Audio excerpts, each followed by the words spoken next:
dito sa Lambog Beach, Badjan. Kaya kasama ko guys, oh, si Sis M here. Paki-subscribe na din sa kanyang channel guys, in here. At huwag kalimutang i-hit ang notification bell. Ha? Okay kayo. Okay kayo. Okay kayo. Sige. Nasaan ka pa doon? Lakad lang tayo ng kaunti guys. Kaunti. Nang kaunti. Kaunti lang ba? Kaunti lang. Kaya pasagdayin ko yan. Nandiyo ni siya yan. Ano siya ka-on dia? Oh, vlogger. Pero nagutman man yung vlogger. Sige, Gutman. Saan na nandiyon? Ate ko. Dili kaya. Dili raya. Pilang mga kuandariya? Mga...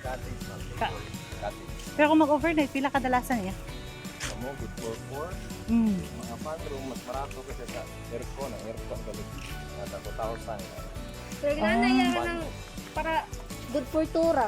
Eh, nana bre po mo. Bitaw yan. Pares. Oh, muli iyang pares ba? Ano ba? Ginagawa mo. Sa katingalahan. Oh. Sandra, 1,500 na. Mga 1.5. Puhon niya, ganahan mo daw siya dariya. Manila ako an. Favorite area. Oh, ari maging bata ya. Sorry na yan, hindi naman.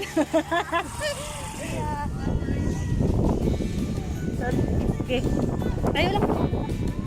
This is it, pansit. This is it, pansit.